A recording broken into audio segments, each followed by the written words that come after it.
জীবনে খারাপ সময় আসা দরকার। খারাপ সময় না আসলে মুখোশ পরা বেঈমান মানুষগুলো চেনা যায় না।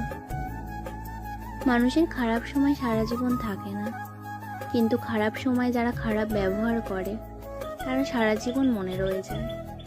মানুষের সময় যখন খারাপ যায় তখন অনেক কিছু শুনেও সহ্য করে নিতে হয়।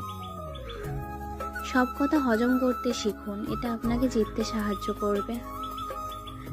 নিজেকে কখনো খারাপ ভেবো না, কারণ বদনাম করার জন্য প্রতিবেশী, আত্মীয়, স্বজন তো আছেই।